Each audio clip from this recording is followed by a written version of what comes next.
We have long dreamed of sailing across an ocean. It's an idea that sounded amazing, but we never actually believed it would happen. We had not planned to continue the voyage any farther beyond Mexico. But Whitney saw that the time was right and that there was no reason to defer the dream any longer.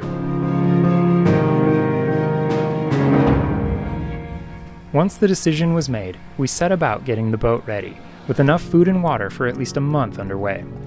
The voyage from Mazatlan, Mexico to Nuku Hiva in the Marquesas is about 2,800 nautical miles. We were pretty nervous, to be honest. This was to be longer than any passage we had ever undertaken, many times over. Pretending to be brave, we backed out of the slip and pointed Julia's bow directly away from the land. Here we go! Here we go! Ready or not. How many miles to go? 2,800 miles to go. Let's see if we make it.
The third day out, the wind fell completely calm.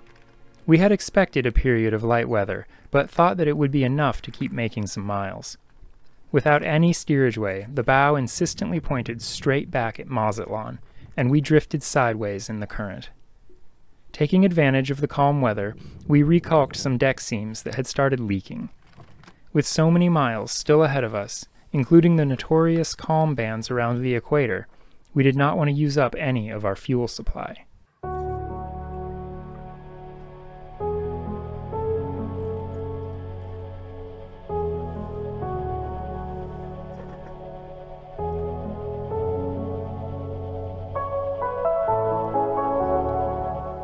At dusk, a light zephyr would spring up, and we would ghost along for a few hours in the right direction before it would disappear again. For 3 days we bobbed along on flat seas, working on projects and waiting for the wind.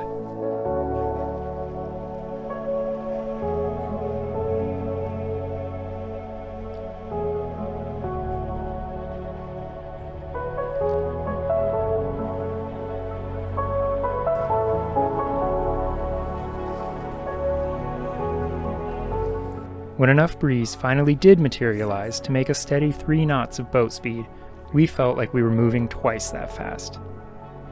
Whit took advantage of the last of the gentle weather to make a huge batch of granola and yogurt, which would serve us very well in the boisterous conditions ahead.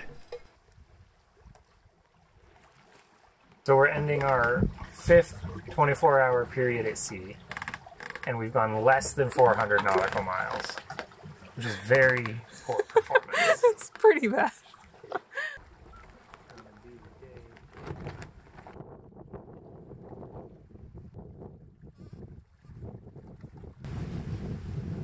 The next day, we had a proper sailing breeze, and we started to suspect that we had found the fabled trade winds. This band of winds sweeps down the west coast and across the Pacific in a giant arc towards the equator. We expected the steady, reliable winds to carry us nearly 2/3 of our journey before we moved out of their influence.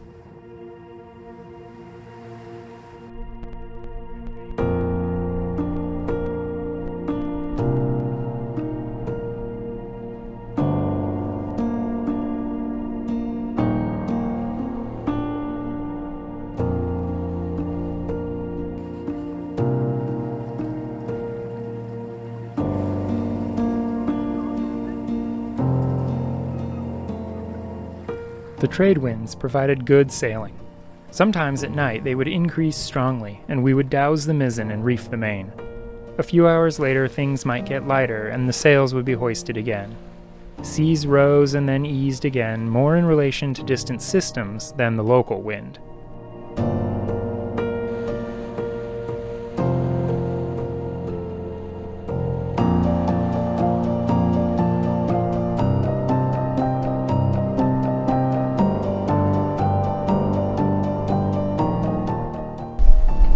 What do you think of the trade winds? Glorious. The mizzen is used as a throttle on a ketch. Being a relatively small sail, it is quick and easy to reef as conditions build, and can then be fully doused as the first serious reduction before needing to start work on the mainsail. Some days we would set, reef, or hand the mizzen multiple times to keep the boat moving fast and under control without having to touch the other sails. A ketch rig is very handy at sea.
About 13 days out from Mazatlan. It's hard to even think about how long it's actually been. The days all kind of blur into one. Up until noon today we've been on a starboard tack, and we just switched over to the main, and now we're running wing on wing. About midnight tomorrow we're going to take a hard left and start to enter the ITCZ. That's pretty exciting. The Intertropical Convergence Zone is the buffer zone between the differing trade wind systems in the two hemispheres. It is an area of very light winds interspersed with frequent thunderstorms and squalls. The ITCZ is located just north of the equator, and it can be many hundreds of miles wide. Choosing a narrow point to cross the zone is critical, and the strategy is to cut straight across it, rather than staying on course for your ultimate destination.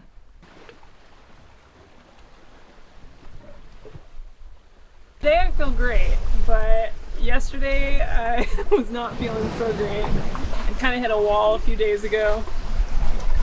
Conditions are perfect now. The waves are big but comfortable, and a couple days ago they just were super uncomfortable, rocking us side to side every 2 seconds, and kind of hard to eat, sleep, think.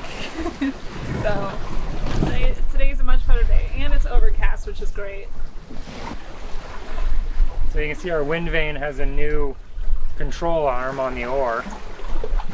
It popped up in a big wave yesterday, came off the top and then was dangling loose, and then the next big wave that came by splintered it apart, broke it.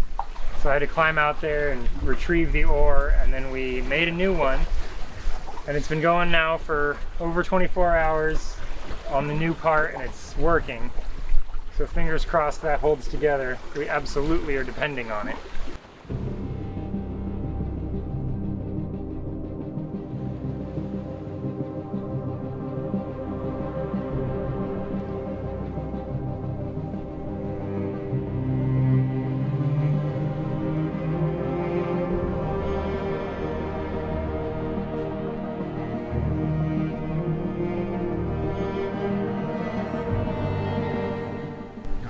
ball bearing down on this back there.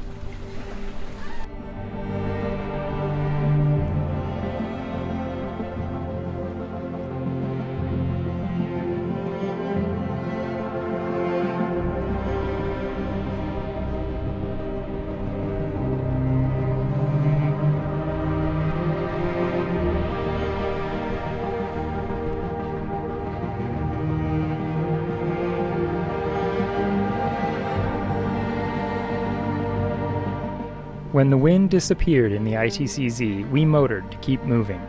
With all the squalls and lightning around, it's not a place where we wanted to linger.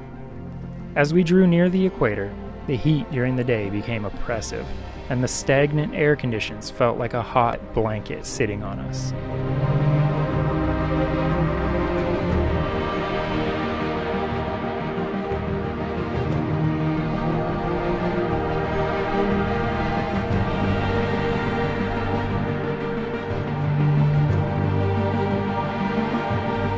After passing through a massive squall line that stretched from horizon to horizon, we found ourselves on a gentle close reach.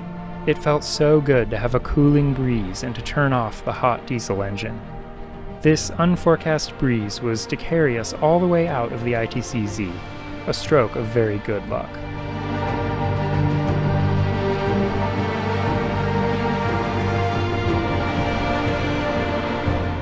When sailing amongst squalls like this, we often keep the mainsail double reefed, especially at night.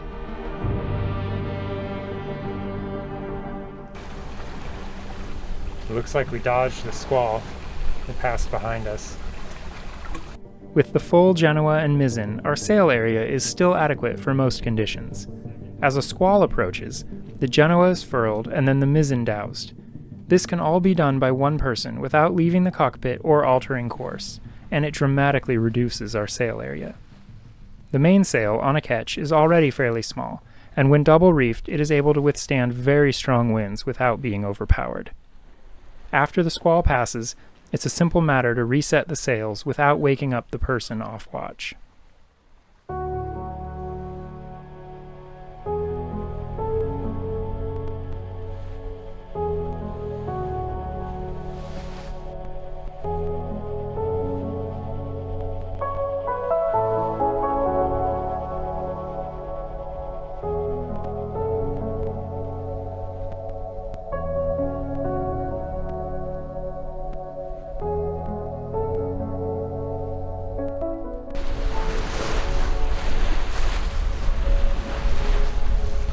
Oh, the big ones. Yeah, they are.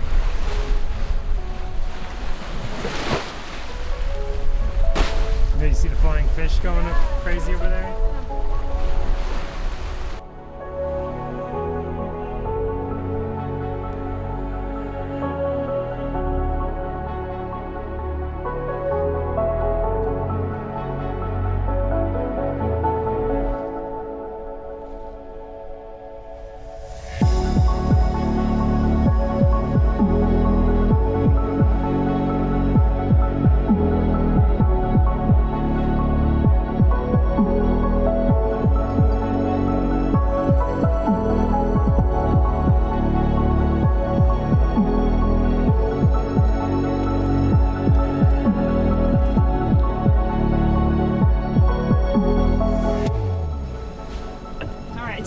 Zero! South! We're there! We made Happy it. equator! Happy equator! Don't let that shoot in my face. Look at it. No kidding! That's being awesome. Not exactly a champagne flute, but...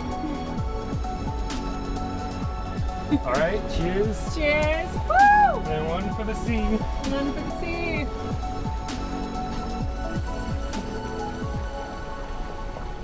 To ensure our safe passage. Alright, darling. On to Nuku Hiva.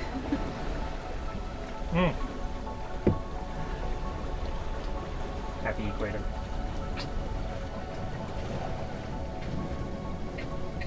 We've got some brownies to celebrate with. Nothing like a hot oven on a really hot day. Crossing the equator has always been a big deal for sailors. According to tradition, a sailor who has not crossed the line is a pollywog, but after completing the ritual is known as a shellback. Sacrificing something to Neptune is a common part of the ceremony.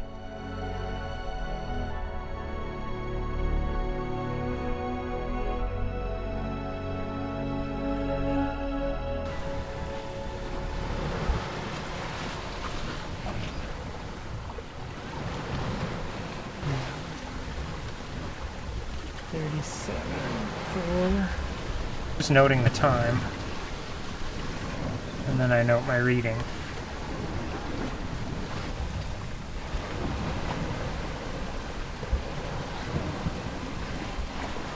.8 minutes, which is less than the last reading, which is good because the sun is going down. Alright, let's do the math on those to see how close we were. So in latitude, we were off 5 miles. In longitude, we're off 6 miles. It's really good. It's good enough to find an island. But we're not free of the electronics yet because I'm using the calculator and the clock. Shortly after crossing the equator, we picked up the southern hemisphere's southeast trade winds. The sailing was very fast, and we started ticking off new distance records. We made good 158 nautical miles in 24 hours. Then the next day clocked 163, followed by another day of 159 miles. This is very fast sailing for our 30-foot waterline in ocean conditions day after day. The ride was sometimes quite uncomfortable, as the swell hit beam on and rolled the deck under frequently. We didn't mind the ride too much though, as it felt amazing to be reeling in the miles and drawing so close to our destination.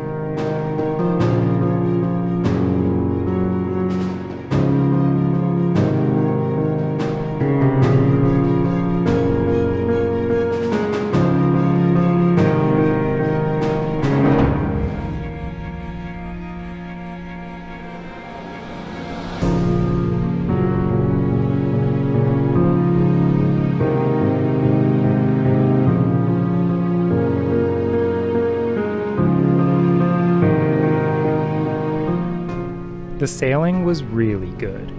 This was trade wind passage making at its best.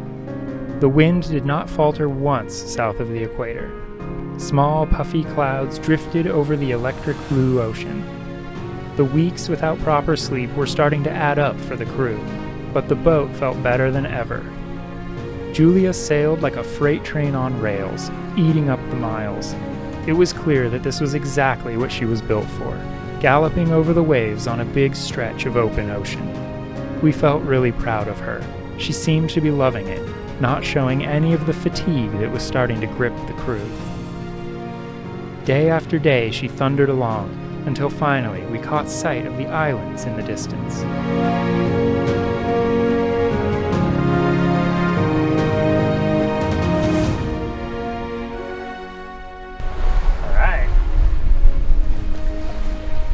Country.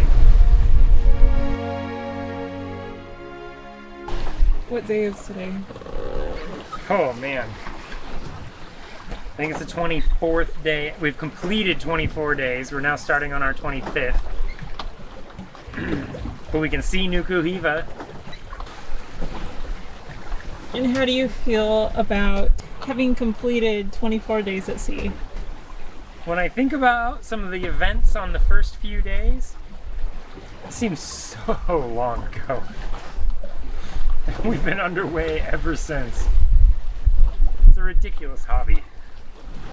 And having known what you know now, would you do it all over again? I mean, it wasn't bad. In fact, it couldn't have gone much better. I don't think we ever had winds over 25 knots. We had a few 10-foot waves. I mean, it wasn't bad. Just really long. It was long. Yeah. I guess we'll see when we get there if it was worth it. I think if we had a third person, it would have been a lot easier. Yeah. Only sleeping for 3 3 hours at a time, a 4-hour watch, it adds up. Yeah, we're pretty exhausted, but we're almost there. Perhaps we should pause here for a little clarification. This was filmed at our most exhausted point in the entire voyage. After just one night of solid sleep, the question of was it worth it would have been met with a resounding yes.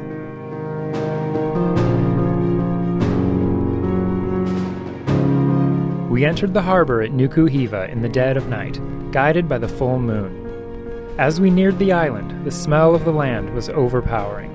It smelled of leafy greens and flowers and wood ash.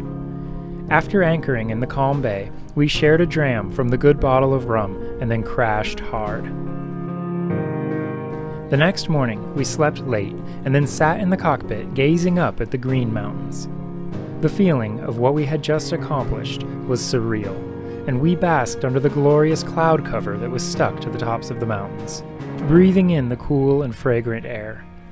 It took a long time before we were ready to launch the dinghy and head into the beach. On shore, we found a true South Sea paradise. Chickens and horses foraged along the street, and stone tikis overlooked the beach where kids played. The trees were heavy with flowers and fruit, and it was all framed by soaring cliffs and beautiful valleys.